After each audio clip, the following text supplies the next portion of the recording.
identity drives everything your business does. It drives every decision you make, small or large, and it also has that impact on how people talk about you. All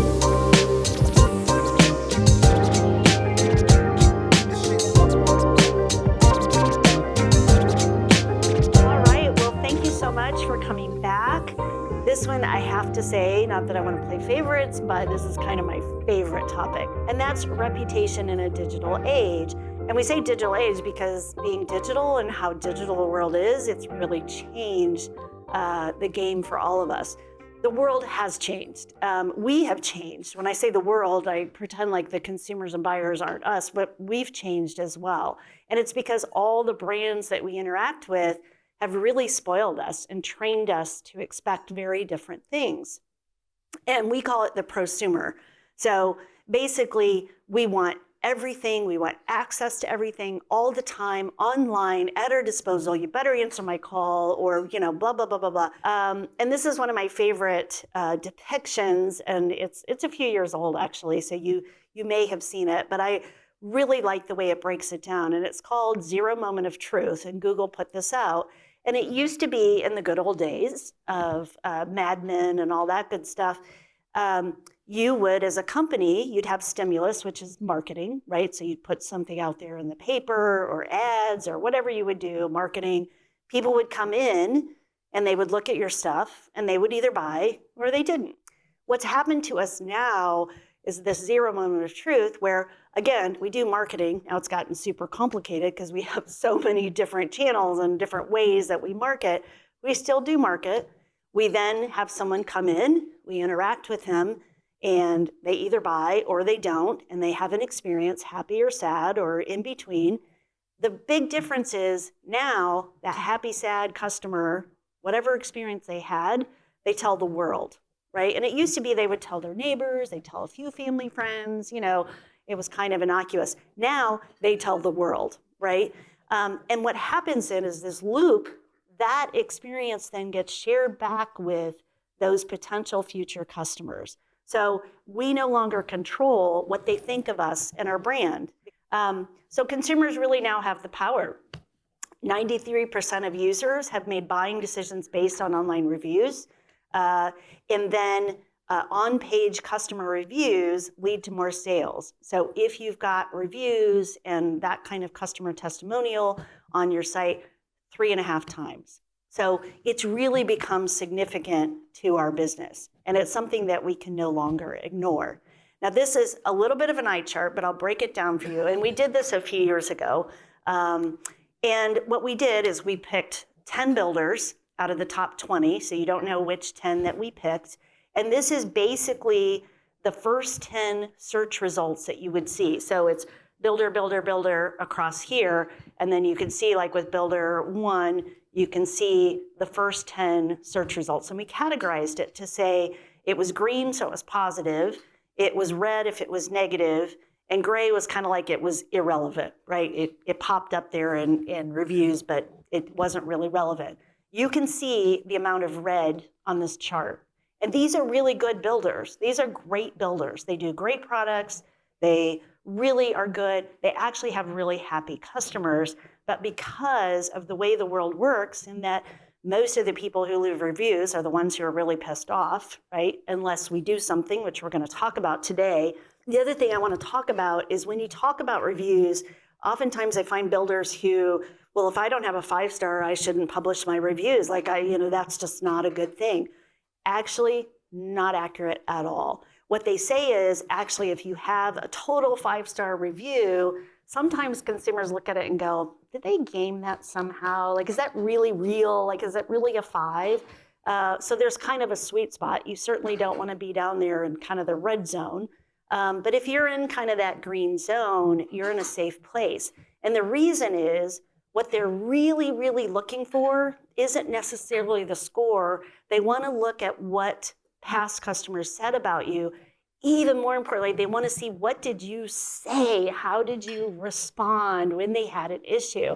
And what they say is 97% of people, when they're looking at reviews, they're looking at those responses. They want to see, what kind of company are you? They know there's going to be issues, especially when you're building a home, They want to know, are you going to be there? Are you going to have my back?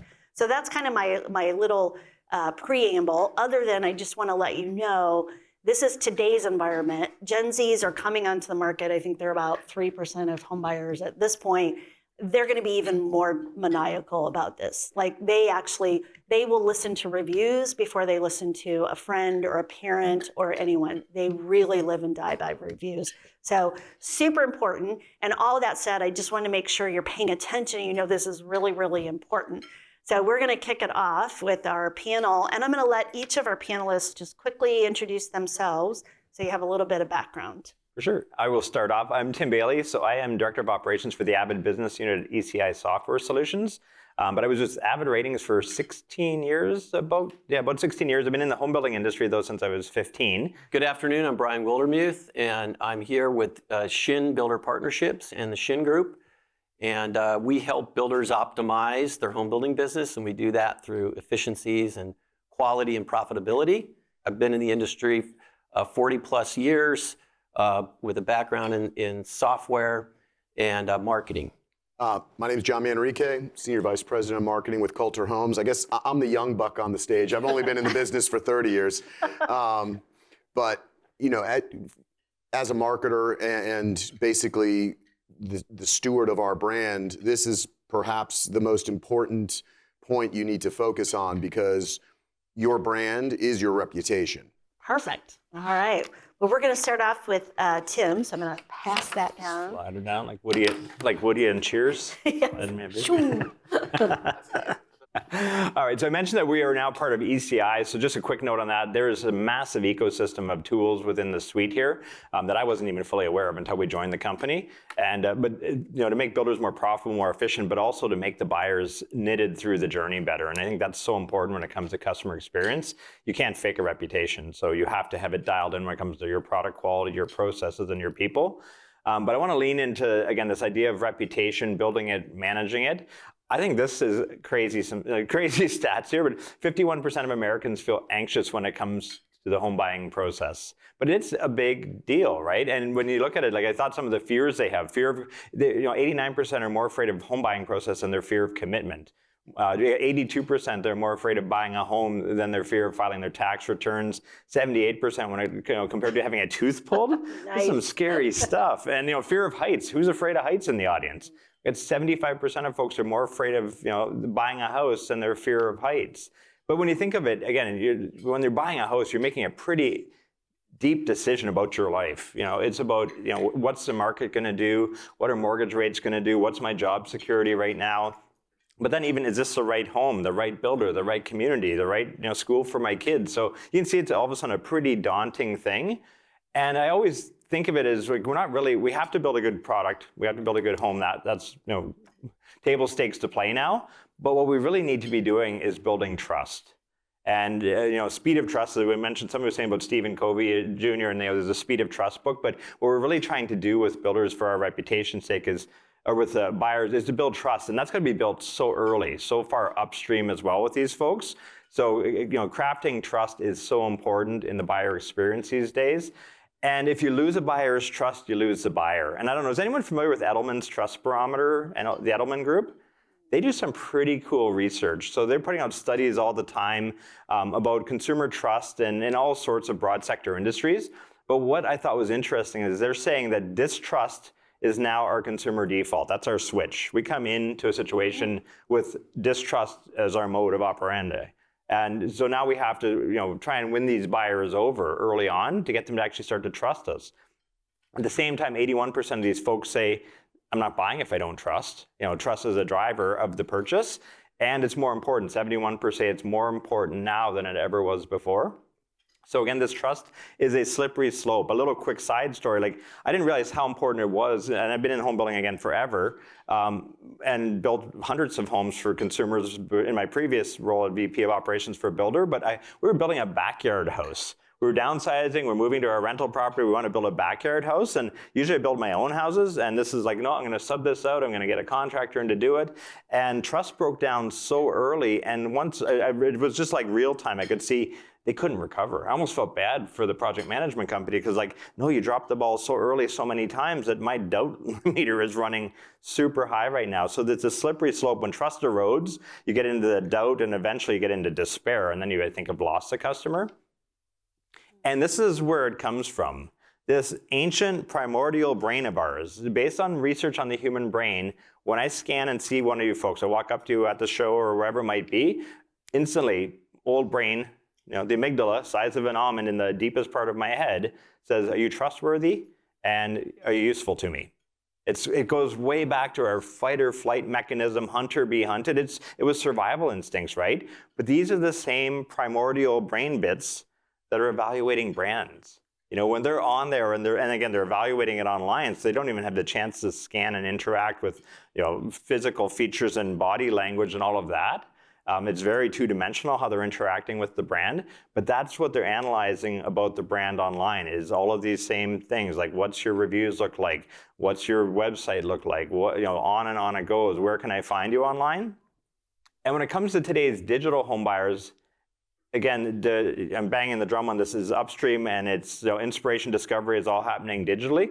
But NAR, National Association of Realtors, is saying that everybody's starting their search online. It was 96% in 2022. They're saying it's 100% now. So if they're going to be looking for a builder, we're not starting our cars, we're not driving through the communities, we're not going to say, we used to do market research and it always came up as like drove through community or signage. How did you find? I know it totally does, right? But it's bull. No. Yeah, it is. It's bull. But everyone starts online. They start on the internet. But what we thought was more interesting too is that over half of the buyers actually found the home they inevitably purchased online.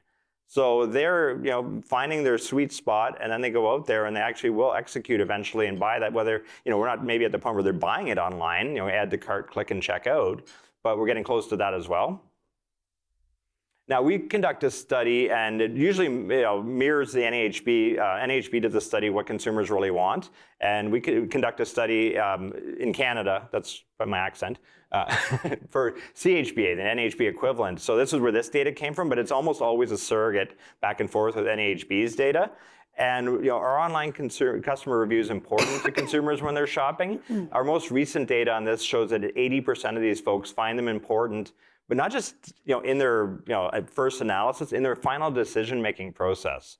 So these are metrics that it's in the quiver of stuff they look at when they're assessing a builder to say, yeah, I can move forward with this purchase. And it's because as consumers today, we're doing it every day. Who's looked at online reviews to purchase anything in the past 24 hours, say 48 hours, we've been out of town? Right? We do it every day. We're always online. I'm an Amazon junkie, according to my wife, so there'll be something on my porch shortly. But it's like we look at reviews all the time. I won't go to Home Depot without buying some without checking reviews because it's social proof. Social proof is how we, as our tribal instinct is. I'm going to do what others do. And reviews give us that sort of online mechanism to do that. So there's a study that was conducted by Northwestern, which I thought was interesting. They found that the displaying reviews can increase conversion by 270%. But I didn't put in there, that was only on 5 reviews. They said that, so they took a product that had 0 reviews, and then they put 5 reviews with that product, and just by having 5 reviews, it increased the sales conversion by 270% on that product. It's just so dramatic, the power of this review stuff. And it varies a little bit through the journey as well, more the buying journey. So there's phases or stages to the buyer journey, right? And so you have the attention, the interest, the consideration, final decision generally. And the way they leverage ratings and reviews, the buyers, and other, again, digital assets that they can come across varies slightly through the journey. So in that very first stage, that very initial inspiration, discovery, attention stage, at that point, they're just getting awareness. What's out there? What builders might I shortlist? What communities look cool? It's awareness, discovery. At that point, they're going to be looking for the ratings and reviews from the standpoint of the score, the volume, and the recency. And again, it's just innate to how we operate nowadays. But I want to score, as Melissa said, there's a sweet spot to the scores. And if you get too high, you're fishy. So once you're above a 4.7, Bizarre Voice and others kind of find once you eke above 4.7, 4.8, you got into the point where people start to think you might be gaming the system or filtering your bad stuff out. But they also want a volume of reviews as well. So I wrote a stat. It's about 59% of consumers want to see about 20 to 99 reviews to trust a brand right now. And they also want this recency. which I do all the time. If I'm booking an Airbnb, I'm hesitant to click go on an Airbnb if it's like the most recent reviews from like 8 months ago. I want to see something from like 8 hours ago. So even with the reviews that are out there, I don't want to see the reviews from a customer from a year ago. That's stale dated now. So you have to be keeping this stuff current and pushing it out all the time.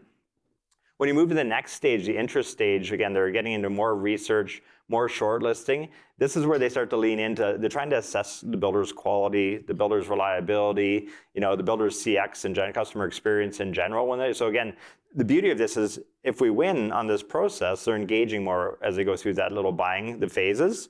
As they move into the consideration phase, at that point, again, it's evaluation, they're getting deeper into comparison here. This is when they're probably going to be trying to find any sort of content that'll give them some insights on, okay, so if I go with this builder, are they going to get it done on time? Or am I going to get exorbitant amount of fees for extras? What's their spec? What are their options and upgrades? Or are they going to just give me the key and then abandonment syndrome kicks in because they don't have a warranty service team that's going to take care of the home with me? And then at the end of the day, if we make it through those stages, we get to that final decision stage. And this is where they're ready to take it to the next stage. They're buying the wedding ring. If it's a relationship here, they're getting the engagement rings. But at this stage, they're going to be getting even deeper into like Reddit, consumer affairs, social media, because at this point, they mostly are trying to disqualify everything. Because it's you're fighting the status quo a lot of times, unless it's a career move or a job move or something like that. You're generally fighting status quo. It's easier just for me to keep the pain I know. And the beauty these days, too, is you don't have to be perfect. And I love that. Perfection decreases conversion. We see it all the time. If you look perfect, it's going to drop sales conversions. And crafting your reputation these days to be real is much more important than to be perfect. We used to call it like online warts. I think it's online beauty marks now. You need to have a few of those blemishes out there to make you a real brand. So you need a few of those online beauty marks. But 68% of consumers will trust reviews when they see both good and bad. You've got 30% think you're filtering them if there's no bad reviews at all. And the nice part too is negative user-generated content is a massive sales conversion tool, as back-ass words as that sounds. But if people are in there and they're analyzing negative content and they're reading, as consumers, we always read the worst first, right? You go to Amazon, I don't look at the 5 stars until I look at the 1s first. Right? Because I want to see if I can deal with that negativity in my life. But you read worse first, but also if I'm really getting into the negative content, I'm starting to really engage with this situation. Again, I might disqualify, but at least I'm doing my research. I'm a really engaged buyer at that point. But there are 2 things that are at play as well that often take over builders' brands. I have a couple examples coming up on slides. One is selection bias. So if we're not proactive with collecting ratings and reviews, pushing them out there, you're going to fall prey to selection bias and social influence bias. So with selection bias, we all probably know what that is because it means your unhappy customer will find any sort of spot they can to post a bad review. They'll set up a Google account, a Yelp account, anywhere they can, be on consumer affairs. And so you've got selection bias. If you're not, getting your good people to put stuff out there too, you're just going to have this, unhappy weighting to the negative. But then there's also social influence bias that happens where the folks actually, even your good customers, might go to Google to say, I'm going to leave them a review. They told me to go to, and then they'll start reading. If you don't have enough good stuff out there, they'll start to read that and say, I was going to give them a 5, but oh yeah, that did happen. Oh, that did happen to me. Oh shit, yeah, that. Oh, and then I'll go a 4. Yeah, I can't give them a 5 now because that's, and so you get social, and this is happening every day in the review space. So you get social influence bias that impact what's going on out there. So I brought together a couple quick examples here. This is builder example number 1. And this is, again, a little Google search for a builder in Orlando. And so this is Meritage Homes Orlando division. And you can see I mentioned a couple of things. I mentioned consumers are looking for a volume of reviews, they're looking for the score, and they're looking for a freshness or a recency of the reviews. So with Meritage, we're collecting ratings and reviews from all of their customers. We're soliciting that feedback with every closing, and then we push that out there. So it gets optimized on Google, it's on a public reporting page, it gets out to Zillow that way. If we weren't doing that for Meritage, they would look, in this case, it looks about a 3.1 on Google. They'd be a 3.1 on Google. They're going to look terrible on Yelp. They look pretty crappy on consumer affairs there as well. But again, where's a consumer's eyes generally going to go when they're shopping? They're going to go to the higher volume site. They're going to go through all of them eventually. But at least you've got the most current reviews, populating, and again, recency score looks much better because you don't have as much social influence bias and selection bias entering into the equation there. And consumers, again, they will go to more than one spot. So Meritage is proactive as well. They say, let's put this stuff out on Zillow as well. So we've got our reviews out in public domain. Let's also push them out to Zillow where consumers' eyes are going to shop there as well. Now I had to do this. This is again, witness protection program, as Melissa said. I tried to anonymize what search I did here. I will say this is a big public that we all know, but it is the same search for Orlando market, and this is a builder that's not being proactive. So it's just sitting there. You know, again, selection bias took over, social influence bias takes over. You know, they're getting beaten on Google. I'm sure they're not this terrible. If they are, they've got stuff that Brian will talk about. Bigger issues. Yeah, there's bigger issues. But I just can't believe they're that terrible. But yet they're letting their reputation be commanded by the consumer instead of being proactive out there. So I'm almost at time here, but I just think crafting reputation these days, it requires a mechanism to pull in and push out this compelling social proof. You do have to start it upstream as far as possible. We got to build trust upstream with these consumers and online. You got to be proactive. We did a study a few years back where we scraped our database and the internet, and we found that the builders in our database were averaging about a 4.1 star rating on their move-in survey. Those same builders on public review sites were 3.6. So if you weren't proactive collecting this stuff, you're going to have about a 4 to 5 point discrepancy on how you look online right now. And I've had builders that said, I'd rather not be showing up at all. And it's like, well, then you're non-existent. Then you're not relevant at all. So you need to have a reputation out there. As Melissa said, responding is so important. How you respond, that's the difference maker. Engaging with authenticity. I know it's a buzzword, but being authentic, being transparent. They don't want us to be real. They want certainty. They want consistency. I wrote down, make buyers feel at home before they even sign the deal is really the critical part. We want to make these folks feel at home way upstream, and and then they'll ink the deal and just have a better customer experience throughout. So I'm going to wrap with that. I think I'm over a little, so pass the baton. Appreciate that. We have a little overlap. It's perfect. Right, no, totally. You talked about the trust. So I'm going to take it back. I'm going to dial back to some fundamentals. You can't get great reviews if your business isn't operating at maximum capacity. And nobody can say that they're perfect. We heard the perfect thing earlier. But I'm going to talk to you today about 3 keys to ensuring positive reviews. They're fundamentals. So you're not going to be like, I've never heard of that before. But what we found, we work with hundreds of builders every month, all shapes and sizes. Majority of our builders are around 200 units a year. But we work with much larger as well. And I've been experiencing over the last couple of years interactions about how the builder faces the market. How do they set them up so that reviews are coming in? So the first thing we're going to talk about is knowing who you are as a builder. Do you really know who you are as a builder? Because if you don't know, it's hard to articulate that to your customer. And then even more importantly, do you know your target buyer? And how well do you know your target buyer? I do all sorts of sessions, breakouts, one-on-ones, and find that even really solid companies getting great reviews can't get past maybe 7 or 8 things they know about their buyer.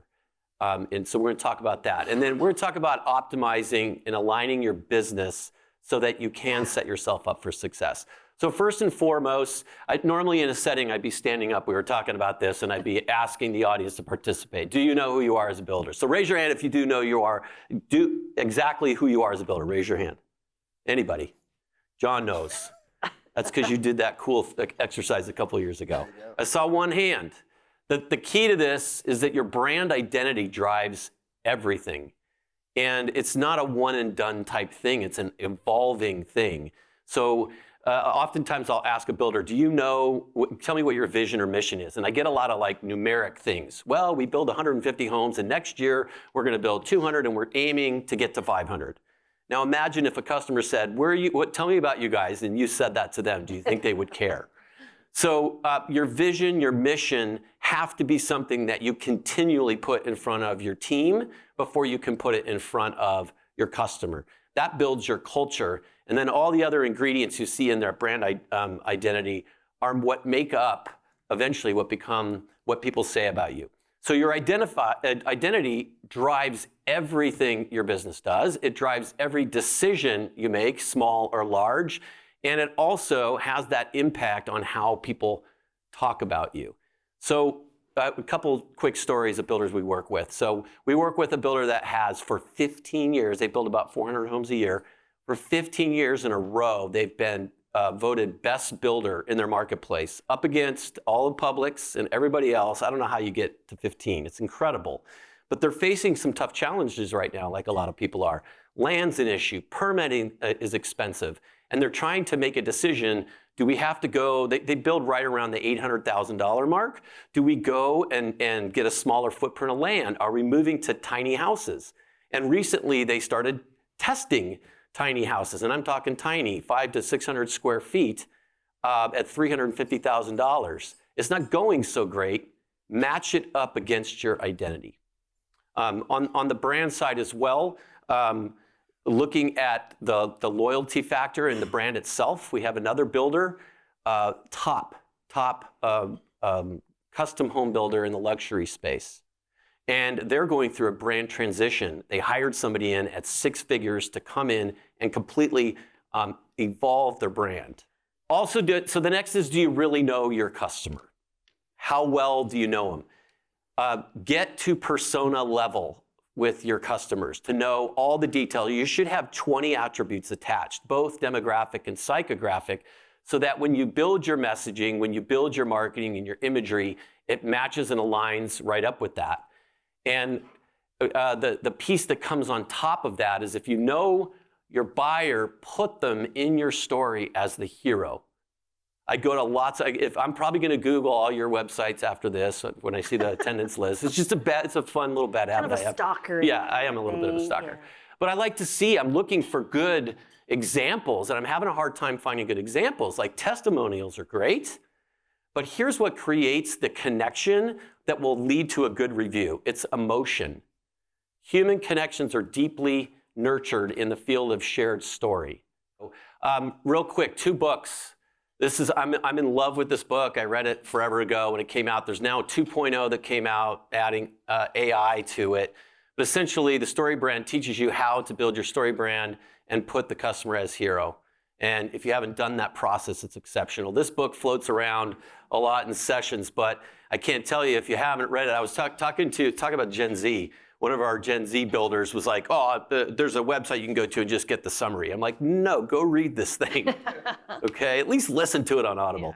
Yeah. But it's basically creating expectations beyond what the customer expects. It's a phenomenal book. I know some of you guys up here have read that. Talked about it this morning. Oh, yeah. So lastly, I want you to consider optimizing and aligning your business to deliver on that promise we just talked about. If you know who you are as a builder, you have a brand identity that you embrace, your employees will embrace it, and you'll live it out. So here's just a couple things. Systems and processes, everybody has them, but are you continually assessing and looking to optimize those processes? So I'll give you an example of a few things you might look at in terms of how deep are you at using dashboards with your financials to drive decision-making in your business. So that would be optimizing the financial process and your scoreboard for your company. Another example would be product development. How many plans do you have, and what's that ratio on the plans to sales? Is it a profitable plan? You can take a look and find the best plans, cut the ones that aren't working, improve costs, and watch your customers be a lot more happy because you're building houses they want, not what you want. We talked about trust and inspire. You talked about trusting. Your employees need to trust you. The old school leadership is command and control. Stephen M.R. Covey, who's Stephen Covey's son, has written several books, but his most recent is Trusting and Inspiring Leadership, which is really just empowering your employees so that they can help you innovate. It's a little bit scary because you're not in full control, but if you create the right culture. Yesterday, Sheila, I forget her last name, Lockhart, maybe, she was with French Brothers. I watched a session. She was talking about implementing a big ERP system, ECI, and she said, we did it really well because it's our culture that drives it. So an engage and empower team member on the stage yesterday talking about our culture. And then lastly, a common vocabulary. It's common sense, but I come across builders that have way too many acronyms and it gets confusing, and I don't know how you bring on new staff to get them up to speed with that. So a common vocabulary. What does that culminate in? It culminates in improving your review scores by becoming the builder of choice in your market.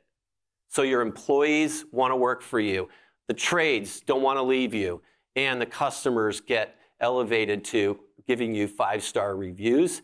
And the way it reads is a home builder that delivers excellence in every stage of the home building process, building quality homes at fair prices, exceptional satisfaction, and you still make some great money. Perfect. Well said. I am going to jump off on something that Brian was just saying. As far as books, the story brand, building a story brand, Donald Miller, we went through that exercise actually in 2020. And I highly, for my fellow marketeers out there, if you haven't read the book, please do. It will really help you inform. You can use, they have what's called a brand script within it that you can use to create campaigns. How do you want to present your brand? I mean, you can use it for email blasts, whatever you want to do, but it's a really great way. And the key part of it that Brian said is it's positioning the customer as the hero and you as the guide. If you can get that mindset in all aspects of your business, that you don't have to be the hero, but you have to be the guide and allow that hero, give them a plan to find success or failure, that really empowers them to be able to feel they are truly in control. Because as Tim was talking about in terms of, as far as we go with the customer, where's I gonna go with that thought? It'll come back to me in a moment. So let's get going into this. So we want to talk about effective marketing strategies for reputation building. So I'm the builder voice here, and I'll share a little bit as far as some of the things we do. One, as Tim was talking about, you want to encourage and create an environment to generate positive reviews. So one of the things we do, you look at the points where you may catch the customer at their, let's call it, happiest. When we looked at this morning when we were talking about, kind of that process, and you go through and it's at contract design, that's a high point, and it kind of dips back down, and we're all working to try to bring it back up at closing. One of the strategies we employ is that we'll hit them right out if they're a B-back. That's one point where, as you can read my little, and this goes out to everybody, and I get the comments back. So if they don't want to leave a review, they'll tell me why. And that's amazing information. That actually can be even more valuable than the review itself. They're telling me what didn't, delight them, what did not provide the experience that they were seeking.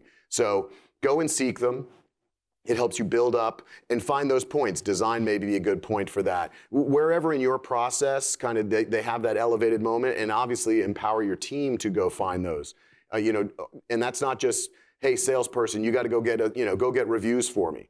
That's not realistic. They're not going to do it. They have a lot of other things they got to do because basically they get to eat what they kill, and so they're focused on what they're trying to do to survive. And so empower other members of the team. Look for other places along the way where you can get that. It could be in design. It could be in the warranty process. If the old in our family, one of the adages we live by: fall down 7 times, get up 8. Right. So there's going to be a warranty call, and how you recover from that. It says more about yes, things happen, but it's the power and your strength as a brand is in the recovery. So you recover in a great way.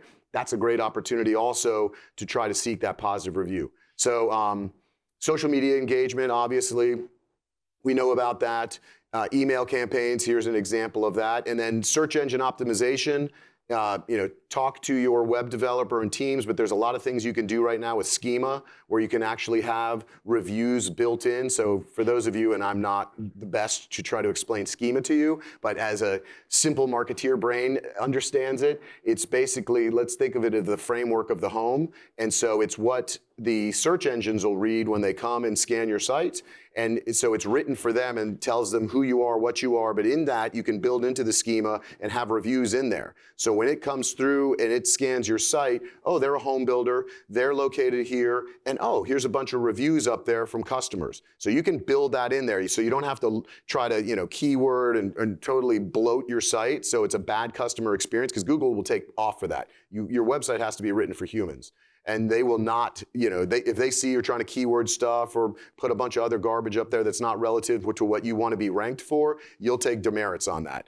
But schema is a great way to do that and get reviews out in front of folks. So talk to your web developer, whoever on your team handles that, to make sure you're utilizing that in your websites.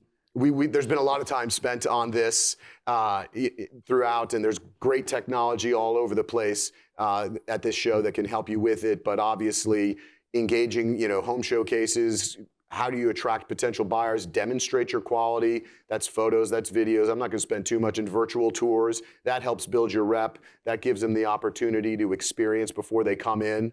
Because, and I guess this was where I wanted to bounce off on what Tim was saying. So there's a stat, and I can't remember exactly what it is, but so many buyers do not wanna be that pioneer. They do not want to go through. It's like only 15% basically want to be the bull dolphin. If you think of, a school of fish, there's that bull dolphin that all the other fish follow. And that's particularly important when you're talking about a startup or a new community that you're opening up. So think of reviews as a way to allow that person, especially when it's a high ticket item like a home, right? They're all the trepidation you were talking about. This is a big decision. I can buy a bad shirt, and I do and will, but I don't feel too bad about my shirt budget's $20. I don't feel too bad about it if it's like, all right, that was a miss. But can't really do that with a house. Can't return that shirt, can't pawn it off to my son and tell him it was a gift, can't do any of those things. And so there's obviously a much higher stress point there. So they don't want to make that mistake. But if they see others have done it, and that 15%, if you got to look at who are your founders in your community, those people are vital to you to help you get future sales because they took the chance, they went forward, and they're giving this other person now the permission to go and do it themselves because they did it and it transformed their lives. The transformative piece is very important in storytelling, and you want to make sure you can demonstrate that. Transparency, and I'm going to give you a couple examples of that in a moment, but obviously, as we talked about, authentic, it is a buzzword, but buzzwords are buzzwords for a reason, right? And so the importance of being transparent, we really learned a lot, as some of you may have with COVID, is how the heck do we dialogue on this, right? Like, this is all this stuff going, how's it going to impact their home? How's it going to do all this stuff? And so we just took the position like, nobody's been, well, maybe somebody who was alive in the 1920s and built a home, but nobody's been through this and they certainly didn't have email. How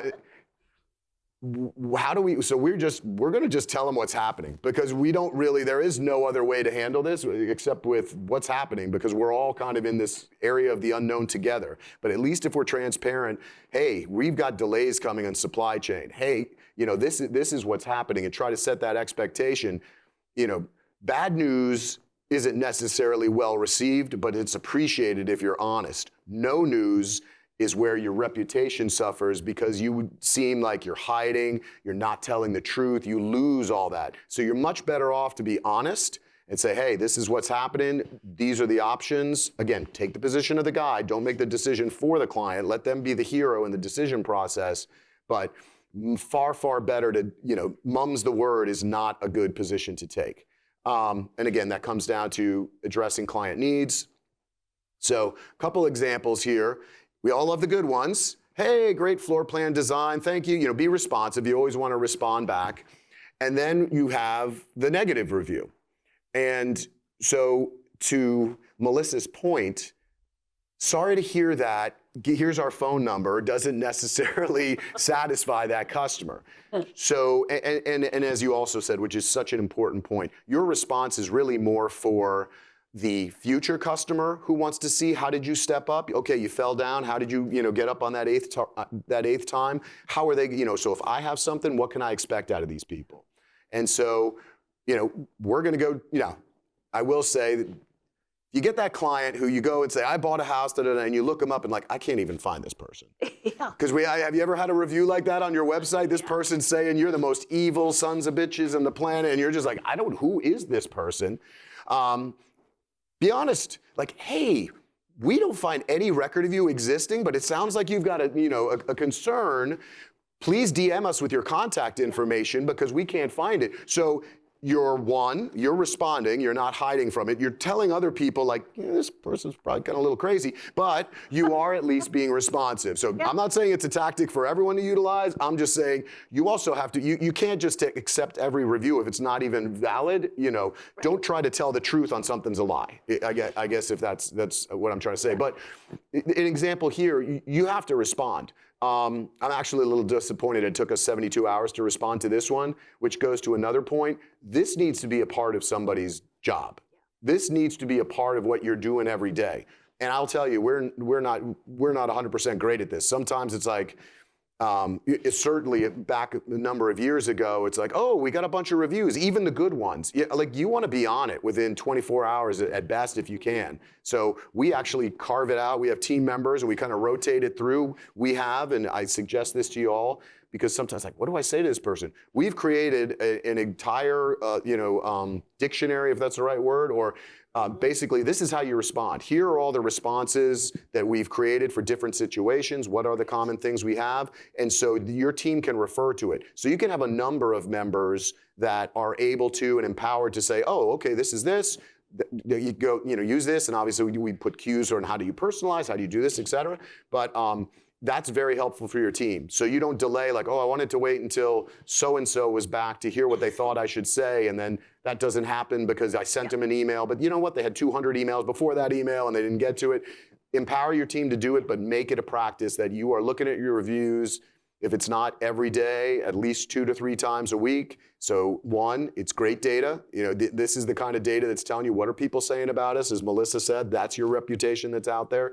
And 2, again, it demonstrates you are attentive, you're tuned in, and you are customer centric.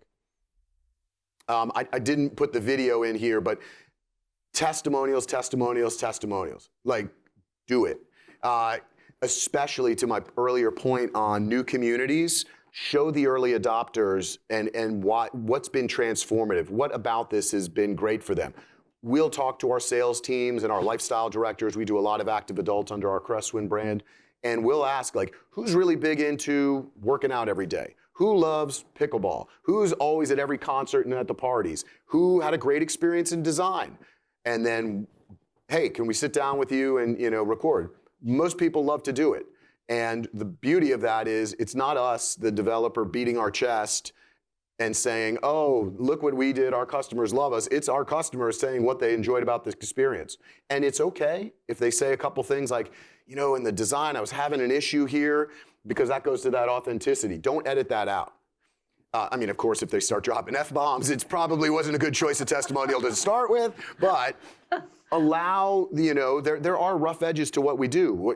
I don't know what your build cycles are, but if it's 9 months, 6 months, 12 months, things are going to go wrong. We're building out in the elements. We build a lot here in Florida as well as in Georgia and the Carolinas.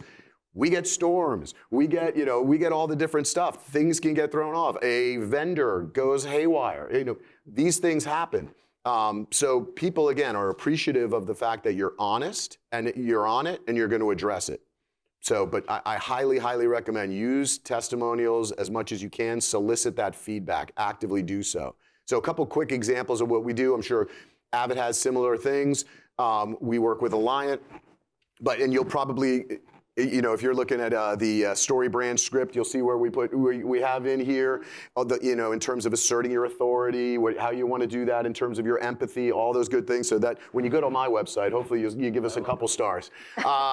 But more important, home buyer reviews right there. Tell your story. And there's, in terms of the volume point that Tim was making, and they can click right on that. We went to them and said, hey, we want an API feed. These are not edited. We want a feed that we can put this up, and if they want to, they can click on it, and they can go see what our ratings are for everything we do. Time to delivery, it all goes right down there. So anybody who comes to our website can do it, and we'll use that. Like, I saw a bad Google review about you. Okay. Well, here, let us send you a link, and you can see what 615, how they rated us, and these are actual customers. Like, that's a powerful response when they can go and see that and use those comments. Or we'll do little things also as well.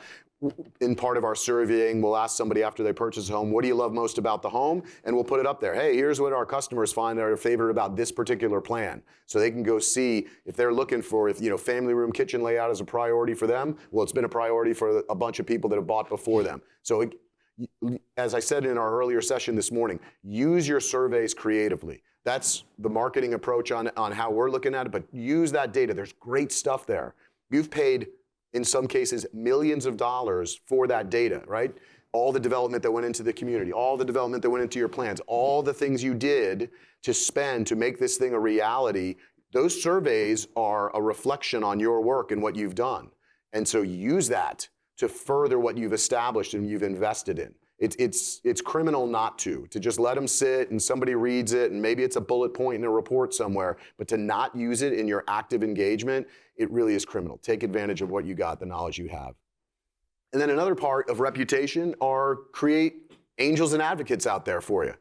We've created a realtor portal where totally free agents sign up. They can go in, they can take all our material and strip our brand off it and put their names on it, put their contact on it. They can pre-register clients online. So, like big fans in our permission marketing, Seth Godin, and anybody knows that process, you always got to build value.